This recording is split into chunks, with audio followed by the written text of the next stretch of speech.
So we were trying, or want to try to have Phil joining me online, but I'm not sure if I'm here. If you can hear me. So I'll just give a bit of quick introduction. So I'm Priscilla Tina. I'm a senior research engineer at National Highways, previously known as Highways England. So that's not, it was a recent change, so no big mistake there. On the call is Phil Proctor. He's the head of research, and he'll be joining me this morning and giving you a bit of introduction to National Highways, what we do, what our challenges and priorities are. And from that, we have some colleagues that are joining us from the pavements team, from the concrete legacy program, operations, just to give you a bit more of a deep dive of how we do or repairs, how we do our maintenance, what are the challenges, and some actually real life examples. And finishing up in the afternoon with a more looking ahead vision piece of what we think the future is going to hold, especially linking into digital data and all that, Industry 4.0. And Phil, you're good to go. Okay, thank you. Thanks for the introduction, Priscilla, and sorry I couldn't be with you in person. I did plan to come up to Cambridge, but a few situations with my eldest son breaking his arm over the weekend, so I ended up joining you online. But I hope you have a great day, and I'm not sure how many people are in the room actually, because I can't see from here. So around 20-ish. Okay. Well, nice to virtually meet you all. It's like, oh, hello. Great. Okay. So yeah, should we go to the next slide, please? Great. Okay. So just wanted to talk about our safety moments that we have in National Highways. So our first imperative as an organisation is safety, and as a cultural and kind of behavioural type tool, we have safety moments before all meetings. So I'm going to bring that to you today.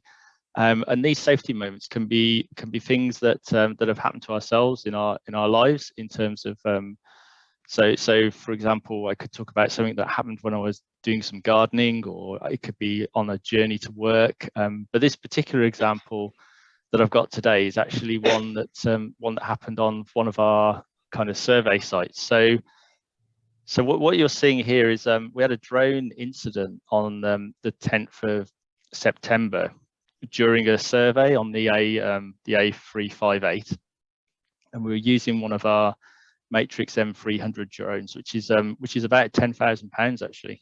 So they're quite expensive, and they weigh about 9 kilograms.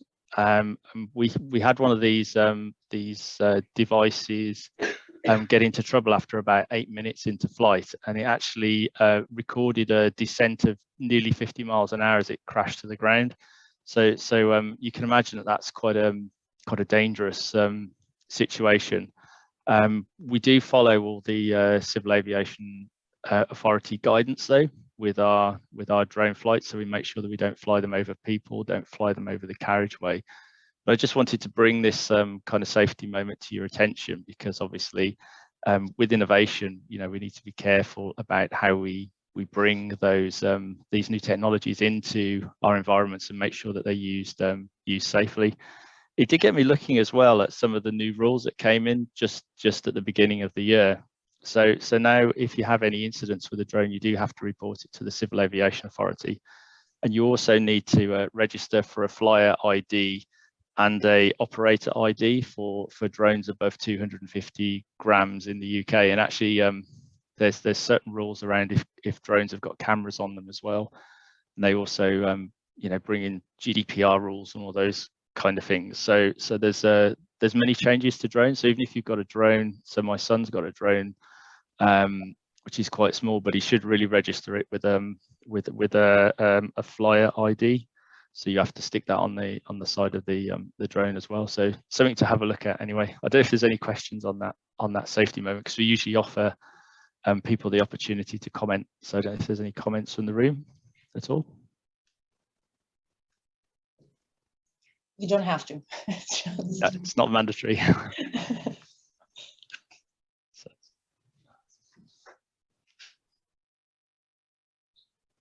then can move on.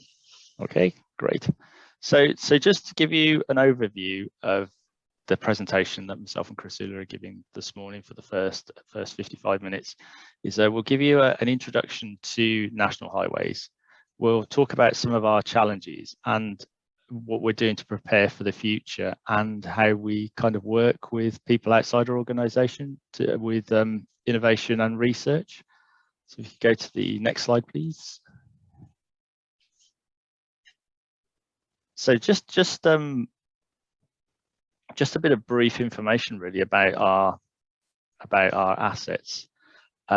So you can see that there's a number of kind of figures. So the ones that sort of really stand out for me are that we've got 20,000 bridges and structures on our network. The network's only 4,300 miles long, but if you stretched it all the way out into single carriageways, it'd be about 10,000 miles.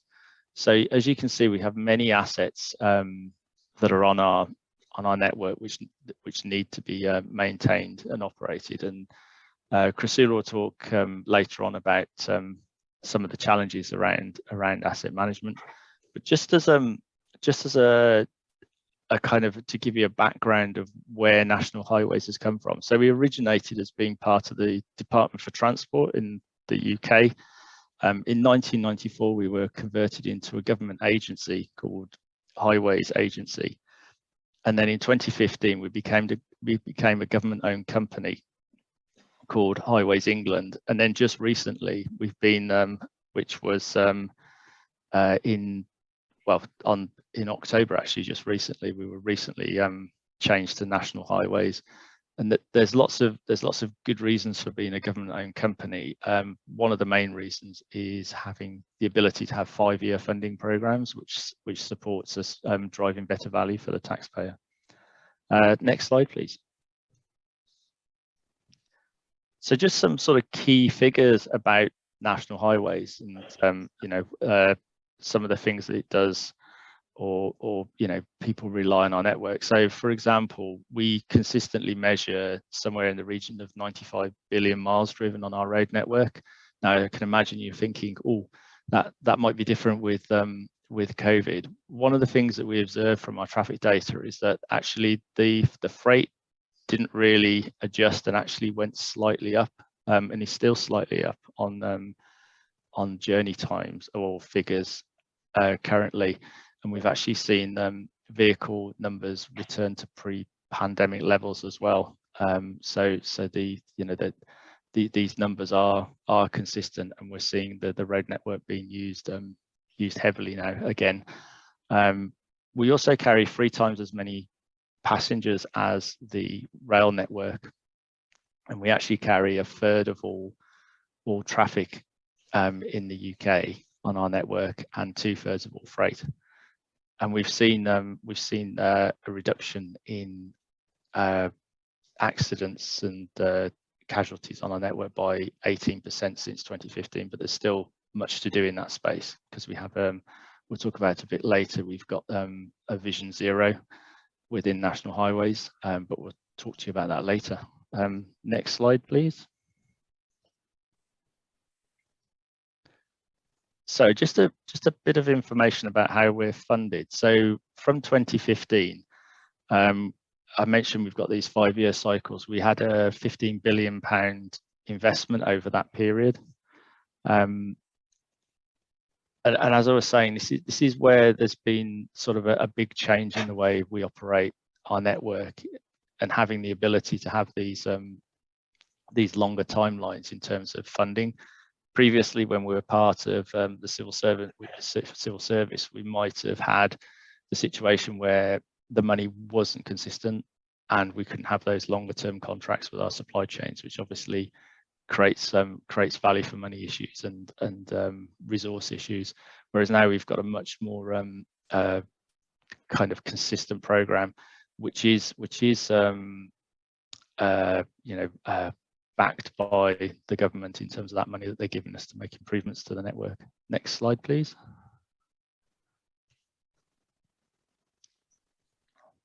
So the other thing that's worth mentioning as well is that we care about the communities around us. as well, or people that live close to our network. So we have we've committed since 2015 about £500 million in reducing noise in people's homes, and that also includes putting in soundproofed double glazing into people's homes. And I actually was showing some examples of different noise levels that people experience within their homes, and the contrast of having this new sort of soundproofing double glazing is significant for those people that live in those homes. We've also done much work on alleviating flood risk around our network and protecting biodiversity, and also reducing air quality. We've got a number of innovative projects as well, using modern technologies that can support reducing air quality. And we've also built significant, I think we've built more cycle routes in the UK than any other organisation in support of cyclists, walkers and equestrian users as well. Next slide, please. And something else that our network is key for in the UK is unlocking jobs and creating new housing. So we've actually supported 44,000 new houses in the UK by providing connectivity to land and enabling those properties to be built. And also, this has also supported the creation of 45,000 jobs within the UK as well. Next slide, please. So we're currently in our Roads Investment Strategy 2, which started from 2020 to goes to 2025.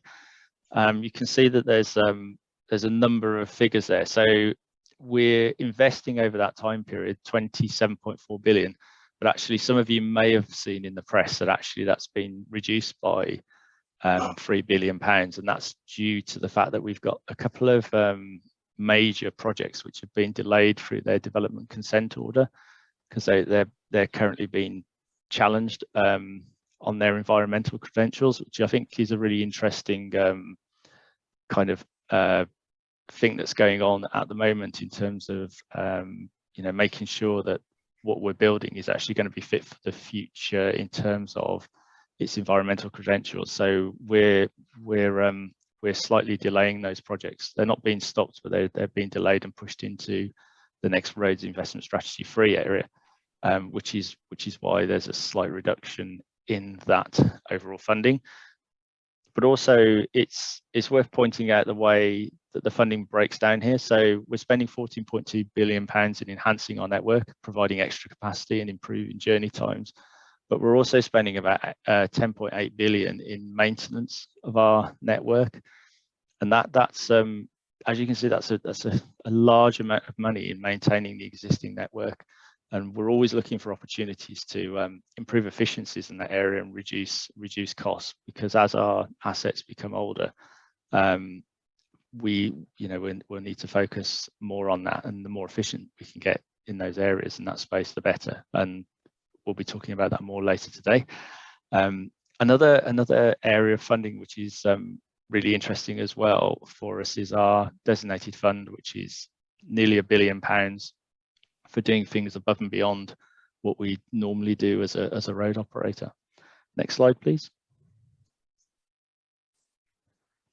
So I mentioned our 3 imperatives already, and our first imperative is safety. So that is really at the heart of everything we do in our organisation. We have many things going on, like our Home Safe and Well initiative, which is basically really talking to our own staff, our suppliers, and it's about taking responsibility for safety and making sure that everybody gets home safe and well at the end of the day. But also our second imperative is customer, and it's about serving the customer and doing the best possible job we can as an organisation for the customer.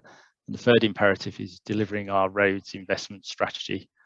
And I think the next slide is there a next slide? Yeah, okay. So as national highways, we are renewing our focus, and you can probably understand why with many of the things that are going on at the moment.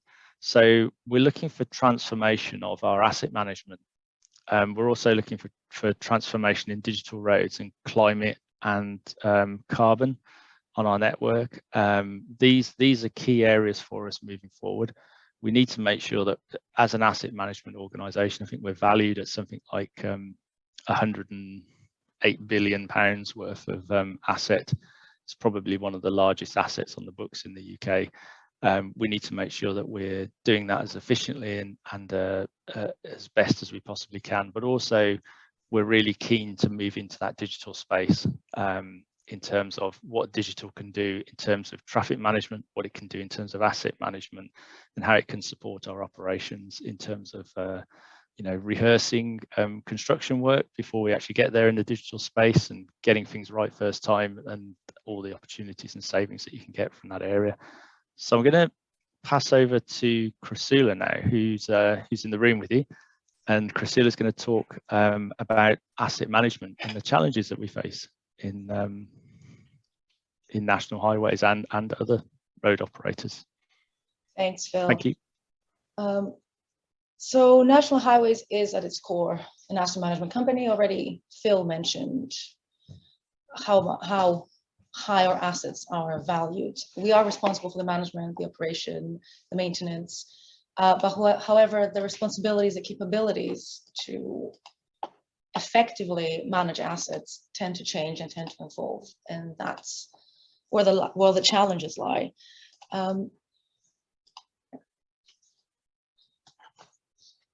So I've got a couple of examples here. I'm not sure if the videos are going to play. Hope they will. Yes, they will.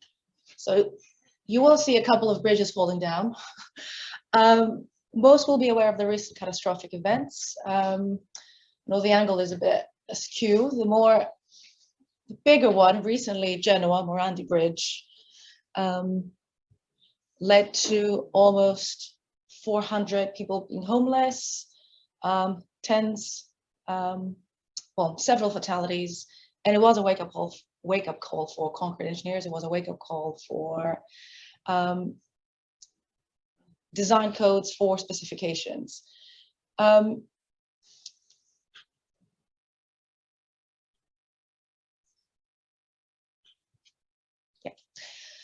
So what was also important and is how invaluable that was in terms of how we do what we do, and raising awareness and identifying risk typologies. So highlighting knowledge gaps and identifying what would be safety critical structures like post tensioned structures, half joints, hinge decks, scar susceptible structures, as well as safety critical fixings, and especially understanding whether there are or not any hidden critical defects, or if there are structures that we know that are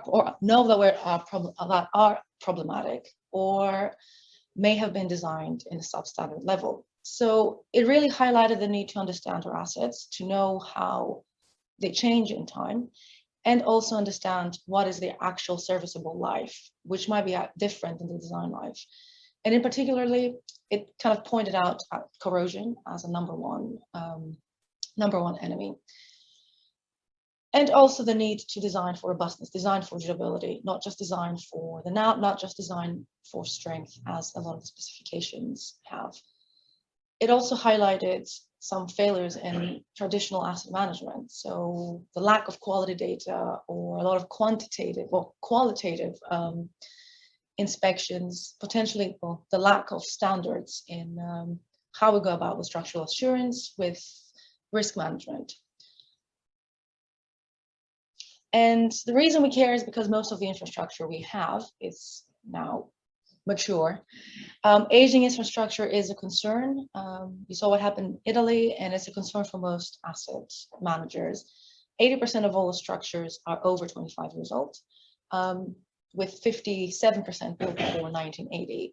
So you can see across bridges, tunnels, gantries, culverts, walls, that a lot of these structures are going to reach their expected design life over the next 10 and 20 years.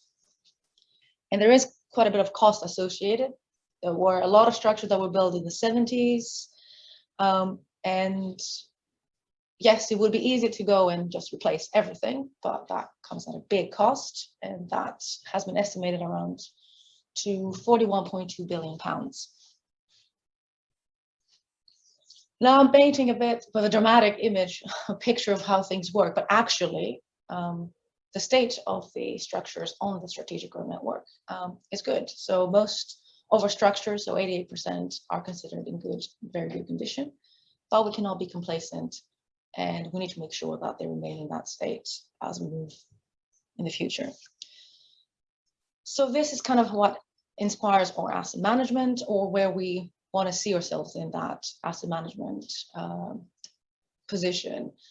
We consider it an active iterative process, and in that aspect, data and data information and managing that data to allow the right decision to be made is important.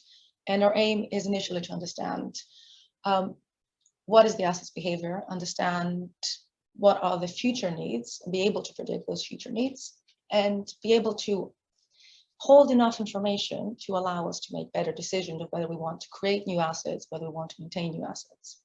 When it comes to building a new or creating, we need to think with the end in mind. So how is this going to be maintained? How is this going to be operated?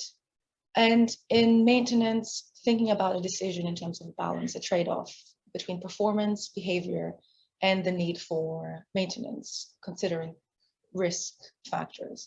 And here's where operations come in to close that loop. We need operations. We need to keep an eye on how we operate, how the assets change as people use them. So in order to create a single guiding mind for asset management, there are a number of challenges that we need to overcome. And at the top of that list comes understanding the condition of the asset. And we will not be able to do that without having the right quality of data. So how can we ensure that the data we have is correct? How can we trust the data? The next thing is, how do we know what something is safety critical or remains safety critical throughout its serviceable life? And especially thinking, well, keeping in mind climate change and how that affects materials performance, or priorities might have to change in terms of criticality. So how do we prioritize then intervention? What should we do first? And do we have the right tools for inspection? Do we need more tools? Do we need different ways of monitoring? At its core, or a key aspect, is ensuring that we have standards in place. And keys to making sure that everything works is having a more systemic view of an asset. So from the minute it's designed to the minute it's decommissioned, and close that loop with an integrated asset management system. Information plays a key role in that. And that's where you come in. So research is needed to fill in the gaps, to help support, fill in the gaps in the standards, give us the data that we're missing, or give us a confidence in the data that we're missing, and de-risk the processes, de-risk that decision making. Phil mentioned digital. So our second transformation, just to focus in, is digitization. And it will have a key role to play, especially if we're thinking about integrating asset management, keeping all our data in one place. And we have a vision for what that digital will mean for us. So in national highways, we think digital roads, which is our vision for digitization, will harness data, technology, connectivity to improve the way the strategic road network is designed, built, operated, and used.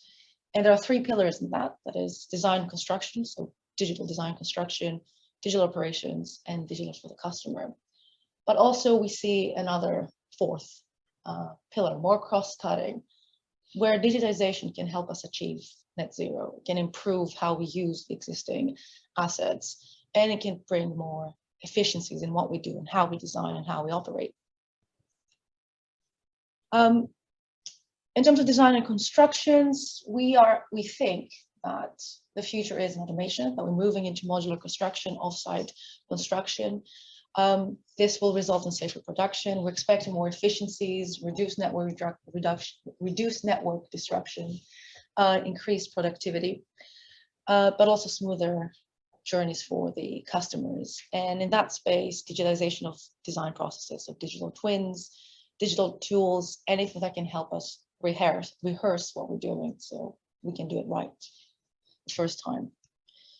In terms of the operations, it's all about data. We will be using more and more data to drive increasingly preemptive interventions, and that's very important when it comes to maintenance, that we want to be more proactive. And that's where we think we can get most benefit in increasing the life of our assets, ensuring resilience, and again, making sure that we have a safer, smoother running network. And finally, in terms of the customers, we are starting to think about providing a service.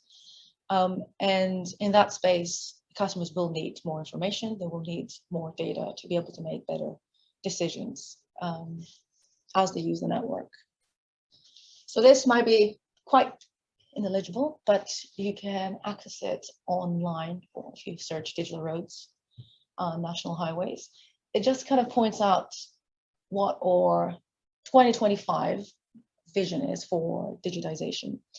And we have set our ambitions in these three key themes for digital roads to help us get there. Our journey already has begun. We're working with our supply chain to deliver in all these, well, in all three areas, whether it is in terms of design and construction, moving into digital standards, or through our new asset management strategy, trying to put at its core proactive maintenance and preemptive interventions, or better understanding how we can be supporting a service rather than just operating the network for our customers. But it doesn't end there, and it goes beyond 2025. And we think this is going to support as we move to the future. And we cannot predict, I mean, no one knows what the future holds, but we think the trends, the main trends that will affect most change will be connectivity, autonomy, and data sharing. But there are also specific material trends that we can keep in mind. So self-healing is an aspect that we have included in our strategy. Smart self-sensing materials that could create self-sensing and smart and self-healing assets will have a part to play in our significantly more autonomous network. And we need to start thinking about how we can enable that technology now. Finally, it's carbon. It's the word in everyone's mind, and climate resilience. All national, recent national government documents, policy documents, they do map out how we can future-proof transport, how we can future-proof the wider economy, and how we can build resilient futures. And they detail how we can try and achieve that network zero, well, that net zero in our network. Or as we say in the UK, how we can level up and build back better, greener, faster, and safer. COP26 just came. This climate urgency is echoed in all global commitment towards resilient futures. The UK itself already has an ambitious legally binding carbon target, but is compounding that with new commitments that came out of COP26, like ending deforestation by 2030, cutting methane emissions by 30%, more importantly, phasing down coal and scaling up clean technologies, all of which will impact how we operate. And the government in itself has its own targets in terms of greenhouse gases, reducing by 72% when it comes to state and operations, mapping out water use, understanding water use, ensuring that material flows are better understood, that we recycle more and we send to landfill less, and that we procure sustainably energy. And electrification is a key point there, especially as the government wants to move to an electric or electrically charged fleet. but also it's enabling climate change adaptation. So building it in everything we do, considering biodiversity, allowing nature to recover. And the question is what about ore carbon? So this is a bit older data, but the gist is the same. More than 90% of our emissions are road users. So it's user carbon, then it's maintenance, construction, and at the end is operational carbon. So our buildings, traffic officer fleet, network, lighting. So for us to get to net zero, which is the need for transformation, we need both to reduce, but also remove, sequester carbon as much as we can. And the second big thing to remember is any decarbonization will require us to drive a modal shift and convince or change traveling behaviors. It's not just the bits that we can control, but how can influence change in driving patterns. So where does that place us in our own strategy? We do consider road travel to be part of the future. The Committee on Climate Change forecasts that traveling in road travel by 2050 is going to be greater than it is today, even if you take into account the 6th carbon budget and its ambitious actions. So we need to transform what we're doing, taking in mind how we operate, maintain, and design our assets. So we need to manage our assets, but in a net zero way. So our carbon plan has 3 main targets linking on what our carbon is made of. First, corporate emissions, then maintenance and construction, and finally, road user emissions. But the important thing to highlight is that we've set net zero rather than carbon neutral, and that's because we want to actually reduce our emissions. And we believe that innovation is where we can get our schemes almost to net zero. Again, more call to arms to this is where research and innovation can have a role to play. And with that deep dive into our transformation, Phil, this is back to you. Okay, thank you. Can you hear me? Okay.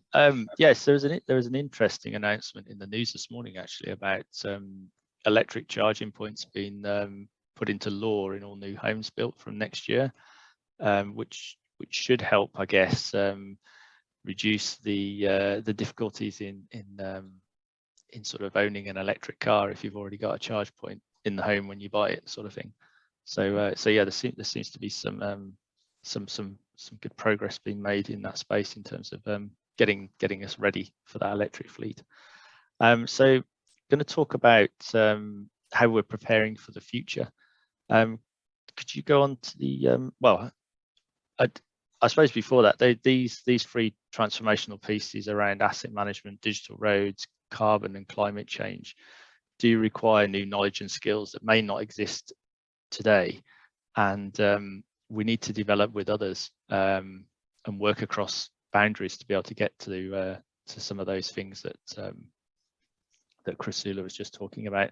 And to help us do that, we've got our as I mentioned earlier, we've got our sort of designated funds, and within designated funds we've got £200 million over the next 5 years. In fact, it's 205 million pounds over the next 5 years to support innovation within our organisation. And these are things that are very much above and beyond what we normally do. They're things that are probably slightly more risky, that enable us to try things out and see whether they work. And I used to be part of the governance program for the Innovation Fund, which is now currently done by Annette Pass. But I'd signed off when I was doing that roles anything from new types of dustbins in service stations right the way through to autonomous trucks driving on our network delivering goods. So it's a really wide theme. We've also funded things like sort of new technologies as well within that area. And also the other fund area we have as well is our research fund. So we've got 30 million over 5 years to spend on research, and really what we're looking to do with that is to work with other organisations as well. Next slide, please.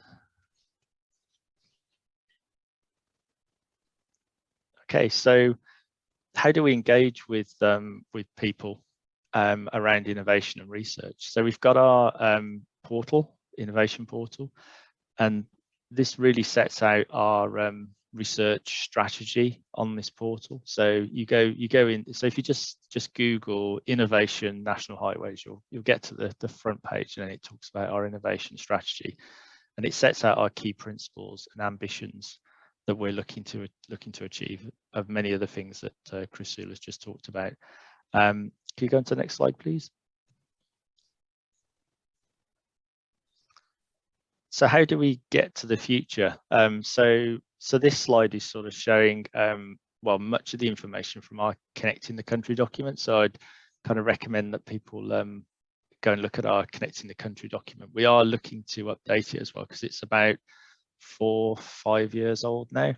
But there's some key themes in there in terms of demand, infrastructure and vehicles, and some of the things that we're looking at in terms of demand is you know, sort of how our assets support demand on the network, also how the infrastructure in terms of construction innovation might work, and in terms of vehicles as well, how do things like mobility as a service and different ways of using the transport network fit into the future. And we're sort of looking ahead as well, well beyond sort of the current roads investment strategy that we're looking at the moment, which goes up to 2025, and thinking, you know, about those targets in 2040, 2050 that we're looking to achieve. Next slide, please.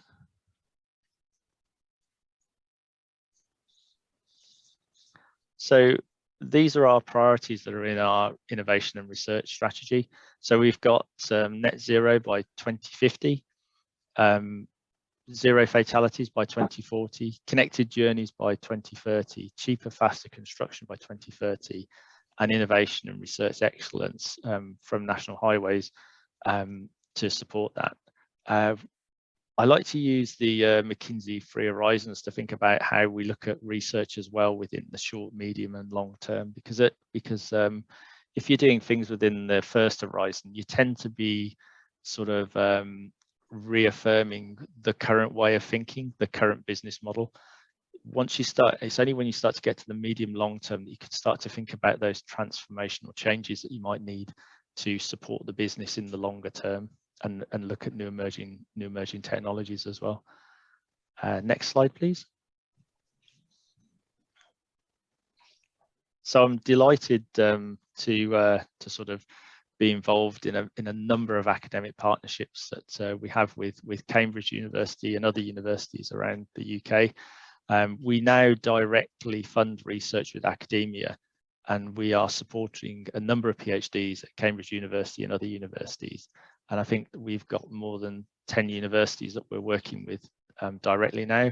I was really pleased that with Cambridge University, we've managed to obtain some UKRI grants and also some EU grants in support of the sort of future road network that we're looking to create in National Highways. And as we said before, it's working together that actually you know, helps us create that future, but also it helps us bring talent into our industry as well, and supports us you know, and helps us deliver that future.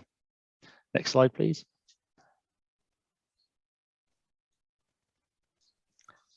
So some of the things that we've achieved via our innovation hub. So we run regular innovation competitions in National Highways. One of the competitions that we ran recently, we had more than 200 applicants, giving us all sorts of you know, really great ideas of how we could transform our networks, from using new technology in vehicles, which is the first picture, which is looking at emergency call technologies. The top right hand picture is about connected autonomous vehicles and how they might work on our network. And then some really fascinating ones around how we might be able to use public transport better on our network. So, you know, dedicated kind of, let's call them sort of almost like railway stations on the network, which enable people to connect to public transport. We've also connected with nearly 300 innovators, you know, people that we wouldn't normally work with within our industry. We've been connecting with them through our innovation approach. And we've invested 120 million on 159 projects during 2015 to 2020, and we're on a good journey to sort of improve upon those numbers during this current roads investment strategy. Next slide, please. So we've got some more examples of we'll call them Phil and Chrisula's favourite projects. So there's a number of nice ones in there, such as the green light optimization speed advice service, which is you can see a picture of a traffic light. Basically, this is a really cool project that basically tells you when the traffic lights are going to change to green, so you never really stop at traffic lights. That's one of our favourite ones. We've also got we had a road marking competition, and we invited companies from around Europe to get involved in this competition, because we're looking to improve white lining. White lining is an important aspect of current autonomous vehicle technologies and can actually help support our safety within our road network. So we ran this competition, and we found there's a number of products that can help us improve our white line quality, and they're actually easy to remove as well, which was one of the key aspects that we're looking for. But longevity is an important factor as well, because we were finding that our white lines weren't lasting long enough, and we're having to go out there, and obviously every time you send somebody out there, there's cost involved, but also the safety as well. So white lines that last longer are safer for us as well as safer for the road user. We've also looked at autonomous design and construction, which Chrisula mentioned within the digital roads aspect. So this is basically enabling us to electronically enable our standards and design, so that we get human aided design for our construction. So rather than an engineer focusing on designing the aspects of the road to the standards, the computer does that automatically and frees up time for the engineers to focus on the work around what it's going to look like, how's it going to feel for the customer, those kind of things, whilst maintaining that we follow the correct standards. So check out our website, because I probably shouldn't go through all of these, but there's many more on the website, 159 plus on the website that you can go and look at and see some of the things we've been doing with artificial intelligence, augmented reality, all those kind of things. So please go and take a look. Next slide, please. So it's worth mentioning that well, actually there's a quote there from our chief executive, that we need to work with innovative thinkers to deliver the network of the future. And there's a number of organizations on this slide. I'll pick out a few that I've worked with. So we've got the Conference of European Road Directors, which is an incredibly useful partnership organization where we can work with 28 other road operators around Europe, and we also co-fund research together within that organization, which is something that we do similar with Syria as well, which is a construction research advisory body and they produce standards in the UK, but I'm sure they're used wider.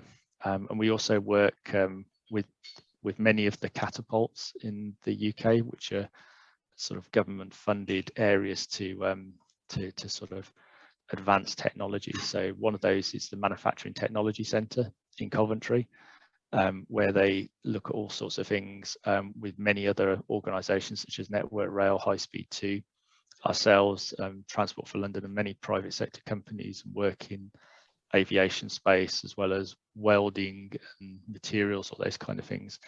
And that enables us to link with other catapults as well, like the digital catapult, the connected places catapult, the satellite catapult, to sort of understand and work together to to deliver that future network.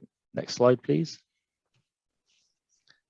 So this is the journey that we're on, and we're working on a roadmap now to get us to the future. But we've got a number of our kind of things that we're looking to do in terms of scaling up or changing the culture in an organization to be innovation culture, because innovation doesn't belong to a department that myself and Chrysula works in. Everybody has a role to play within providing the innovation, and we're looking to accelerate ideas into our business and transform it, improve safety, improve our carbon, and improve the customer service that we give to people. So that, I think that's the last slide. So, yes, it is. yeah. So I'd be delighted to take questions from the room. Again, sorry I couldn't be there in person, and I hope you have a good day. But yeah, any questions? Is there any in the chat, maybe?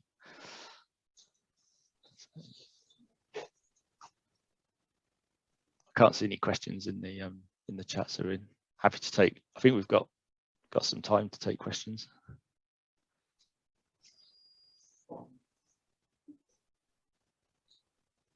We're very friendly.